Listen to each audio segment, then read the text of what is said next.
We discussed in the last 2 days two of the pillars of Indian culture and spirituality, which is yajna, the capacity to act in a spirit of service and sacrifice for a higher ideal; tapas, the effort that goes into achieving that ideal; and today we're going to take a look at dana, charity. What is charity? Charity is not just writing a check out.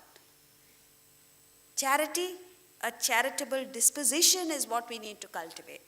And this charitable disposition comes when you move your mindset from one of shortages, from one of deficit, from one of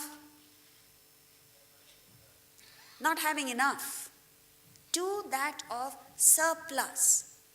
It's a mindset. It has nothing to do with what you really have.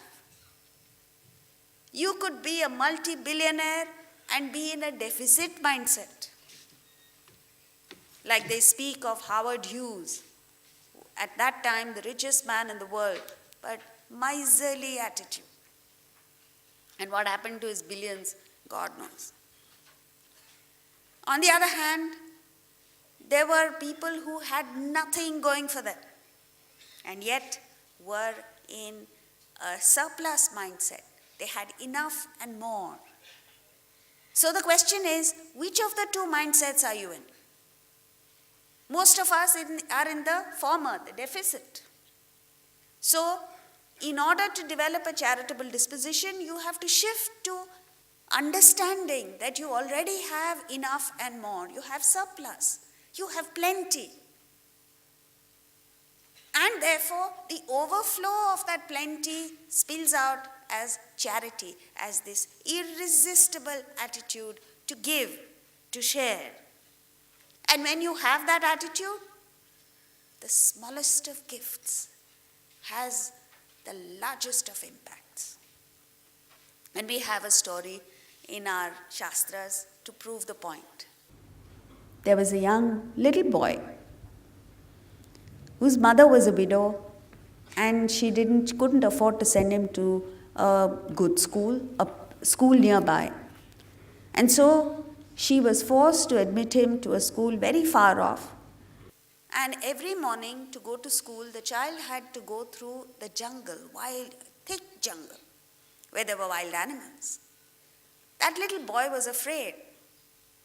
So he told his mother, he says, I'm afraid to go alone through the jungle. The mother couldn't escort him because she had to work to earn their livelihood. So she told him, whenever you feel afraid, just call out to your friend Krishna, and he'll come and escort you through the forest. Innocent that he was, pure that he was, he didn't ask any questions. He didn't challenge her statement. The next time he went through the forest to school and he was afraid, he called out to Krishna. And sure enough, Krishna came along. And Krishna entertained him and played with him and escorted him. And before he knew what was happening, he was at school. And the same thing happened on the return journey. And this is how he went to school every day in the company of Krishna. Then came Guru Purnima. Guru Purnima is a day when, in the Indian culture, the Guru gives of himself without holding back anything, without asking for anything in return, without charging a fee. And once a year, at Guru Purnima time, the student offered voluntarily a gift to the Guru as a token of his deep reverence and appreciation of the knowledge that he has received from the Guru. So, when Guru Purnima came, the Guru's wife said the previous day, tomorrow all of you have to get gifts for the Guru. So, he went home and told his mother that tomorrow is Guru Purnima and I have to take a gift for my Guru. And he genuinely, sincerely, from the bottom of his heart, wanted to pay back his Guru for the wonderful education that he had received. But they didn't have the means. So the mother hit upon an idea. She said, tomorrow when you go to school, ask Krishna for a solution. I'm sure he'll find a way out of our problem. And so when he went to the forest, he called out to Krishna and told Krishna, I have to give Guru Dakshina. I have to give a gift for my Guru, and my mother says that I should ask you. And Krishna very happily produced a little katori of milk and said, you give this to your Guru as your Dakshina. He was thrilled that he had finally found something to offer to the Guru. And he went with utter devotion and reverence, offered that little katori of milk to the Guru. The Guru's attention was on more expensive gifts that were coming. And his wife was sitting behind taking an audit of all the gifts. So she looked at it contemptuously and threw it away. The next morning, she ran to her husband and said, who gave you this little katori of milk? The Guru said, what are you making such a big fuss about the katori? Take it, use it. If it's of no use, give it away to someone. That's what we do, na? Recycle gifts. So she said, no, you don't understand. Take a look at this. That little katori of milk she emptied into a container. It filled up again. She poured it again it filled up. Any number of times she emptied it, it kept filling. Friends, that is this attitude of giving. When you genuinely from the bottom of your heart want to give, whether you have the means to give or not, whatever you do, whatever you give, will create an inexhaustible supply to the recipient. So if you're not, now please don't bring katoris of milk tomorrow. You will say, Are va, I got a solution. Cheapest way of getting away from it.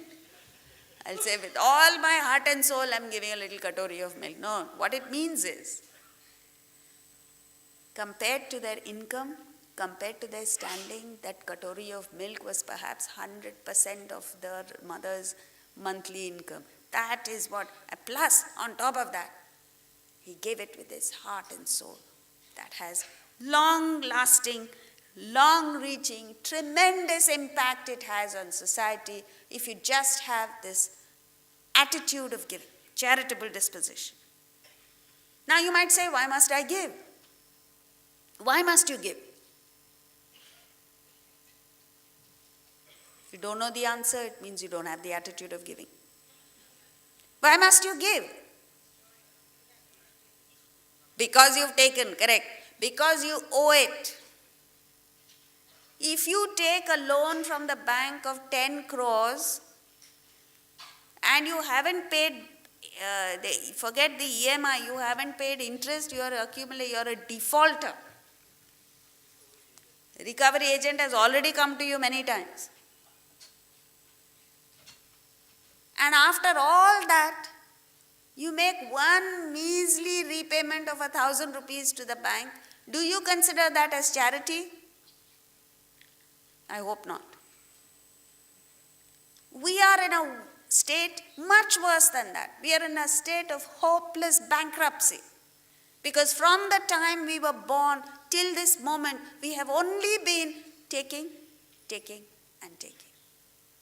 Without any reference to an awareness of the fact that we have received. Gratitude comes much later. Repayment is a far cry. So therefore, friends, you must give because you owe it. And when you understand that you owe it, you get into payback mode. And thereafter, every action that you perform, every feeling that flits through your mind, every thought that you entertain is entirely and wholly dedicated to what and how can I contribute? How can I pay back? It's not even contribution, paying back. Now, in the world, there are two categories of people, the takers and the givers. Most of us belong to which category? Taker. One rare person in a generation is a giver. So let's take a look at what is the difference between taker and giver. What happens when you're a taker? What happens when you're a giver? First, the taker's attitude is, the world has been created only to serve me, only for my pleasure. And the more I help myself, the more I'm fulfilling my duty in life. Therefore, we want to grab from society. Whereas the giver believes that I've come into the world only to give, to serve. And he believes that this world is meant for all of us. Every sparrow has a right to the resources of the world. Every whale has a right to the resources of the world. Every cow or dog or cat has a right to the resources of the world. Who in the world gave us this fanciful notion that only the human being, and among the human beings, only I have a right to the resources of the world? So, the second thing is, a taker is in deprivation mode. Irrespective of how much he has, his mind only focuses on the one or two things that he doesn't have, and therefore he only experiences shortage, he experiences lack, he experiences emptiness. He never experiences fulfillment. How sad. Whereas a giver experiences abundance, irrespective of whether he has anything or not. Whatever you do, wherever you go on a mission. When you meet someone, you say, we are all hypocrites. You say, what can I do for you? When you have a business meeting, you shake hands with somebody and say, yes, what can I do for you? What you mean is, how much can I grab from you? But genuinely from the bottom of your heart, whether you say it or not, you carry this attitude, how can I add value to you? How can I make your life more pleasant? How can I give to you? In what way can I give you? Through whatever it is that you're doing. Then you'll get back many, many times more. That's what it is. Abundance. The next is, when you are a taker, you bring about wanton destruction in the world. That's what we are doing. We've ruined nature. You go to a hill station like Matheran that was so beautiful earlier. There's plastic dumped everywhere. There's trash everywhere. There's dirt and filth. What are we doing of the world? India particularly, the whole country, which was so beautiful. Every nook and corner of India has a beauty, different, unique, but altogether a wonderful place. And this wonderful place we've converted into one big trash can. When you're a giver, you believe that everyone should thrive and that there's plenty for everyone. Next is, when you're a taker, you're always dissatisfied, always discontented, always grumbling and cribbing and complaining. So either you're complaining about the traffic, or you're complaining about the heat, or if you have nothing to complain about, you complain about your wife. Whereas a giver is ever content, always happy, irrespective of what's happening around him. A taker is profoundly lonely. He feels alienated from the whole world. He feels isolated. He says, nobody loves me. It's just his feeling. It's not true that nobody loves him. It's that he doesn't love anybody. Whereas a giver has a wonderful time blending and harmonizing and feeling one with the whole world, the whole universe. Vasudhaiva Kutumbakam. The whole universe is my family, is the concept. A taker tyrannizes the world. You've had despots, you've had all kinds of people appear on the scene. That's why the entire Western world went about colonizing the whole world. And the British used to pride themselves on the fact that the sun never sets on the British Empire. They went to America and exterminated the local population. They went to Australia and killed everybody there. And the few that were left, they made them into alcoholics. In this scenario, to have a giver is unique. And so, with this attitude of giving, India conquered the whole world. A giver says, live and let live. Just as you want to live and exist and be independent and free, the other person also wants to be free. Just because the color of his skin is different doesn't mean you have to make them into slaves and carry them from one place of the world to another just to be bonded labor for you. When you're a taker, you have a negative outlook on life. When you are a giver, you have an extraordinarily infectious, positive, optimistic view on life. So as we said, it's all about an attitude, not physical giving. Yet, when you don't have the attitude of giving, you have to force yourself into acts of giving. Because unless you do that, you don't expand to accommodate actual attitude of giving. So, you must understand how you conduct yourself. There's an organization that asked me to travel a long distance and put in a lot of work and fatigue and all that just to go and give one lecture. And at the end of it, they tell me, I didn't ask them. At the end of it, they tell me, we're a charitable organization, therefore we can't give a donation to your organization. If you're a charitable organization, you're the first person who should be giving a donation.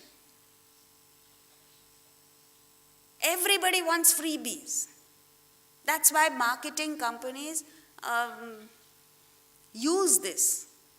And they say, buy 2, get 1 free. Buy 3, get 1 free. Now they'll get to a state where they say, buy 1 and get 2 free. But we don't understand that the cost of the 3 is included in that 1. Freebies. We all want free things.